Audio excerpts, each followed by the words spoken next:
क्या कहना चाहेंगे, बोलिए क्या डिमांड हाईली? आप हड़ताल पर हैं, आप लोग वकील का हम लोग हड़ताल पर हैं और इसलिए हड़ताल पर हैं कि सन 2015 में यहाँ पर व्यवहार न्यायालय की स्थापना हुई और व्यवहार न्यायालय की स्थापना के साथ ही बिहार सरकार के तरफ से ये आश्वासन दिया गया था कि यहाँ पर कोर्ट का एक स्ट्रक्चर तैयार किया जाएगा और साथ में वकालत खाना का भी स्ट्रक्चर होगा और पूरा इंफ्रास्ट्रक्चर तैयार होगा, लेकिन ऐसा नहीं हुआ। आज इतना सारा 2025 हो गया, अंततोगत्वा हम लोग हार पास करके परेशान होकर के सभी वकील लोग हम लोग ने कलम छोड़ दिया है।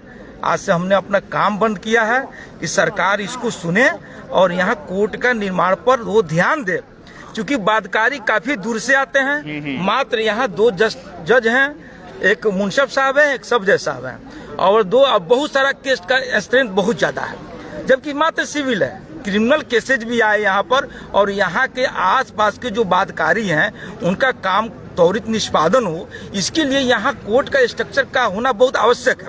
आजकल डिजिटल कोर्ट बन रहा है और बहुत व्यापक तौर पे बन रहा है, उस तरह का कोर्ट हो जैसे बागहा में है, बेतिया में है और यहाँ जजों का संख्या बढ़े और ज्यादा से ज्यादा काम हो। तो इसके लिए सरकार को ध्यान देना चाहिए। हम लोग काम रोके हैं, इस काम को रोकने से सरकार को ये चीज सोचना होगा, क्योंकि आज बादकारी का काम रोका, आज के बाद से अगर ये डेट जाता है तो 2 महीना 3 महीना के बाद जाएगा। इस तरह से केस काफी डिले होगा।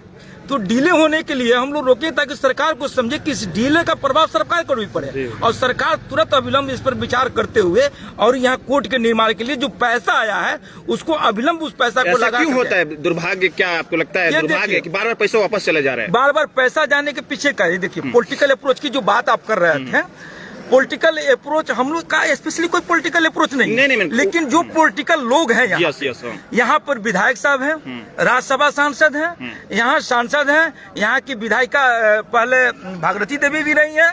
इन लोगों को सोचना चाहिए, रश्मि वर्मा भी रही हैं। इन सभी लोगों को सोचना चाहिए था कि जो हमारे अनुमंडल स्तर पर जो बादकारी है, जो बेतिया जाते हैं अपने काम को कराने के लिए, उनके लिए एक व्यवस्थित सुव्यवस्थित यहाँ पर एक कोर्ट होना चाहिए और ज्यादा से ज्यादा यहाँ जजेज होना चाहिए ताकि सबका काम सुविधा से हो सके। लेकिन उनका ध्यान इस पर कभी नहीं रहा। वो लोग सभी लोग आए, एक एक वकील से मिले, हम लोगों ने भी उन लोगों के लिए लोगों से भी कहा, पहल किया और विधायक बने, सांसद बने और बनने के बाद से कोर्ट के इंफ्रास्ट्रक्चर पर उन्होंने कोई काम नहीं किया। कभी एक शब्द भी विधानसभा में नहीं उठाया गया कि नरकटियागंज में व्यवहार न्यायालय का बेहतर से बेहतर यहाँ निर्माण हो सके, कभी ऐसा नहीं हुआ। यहाँ जज की संख्या बढ़ाया जाए भी नहीं।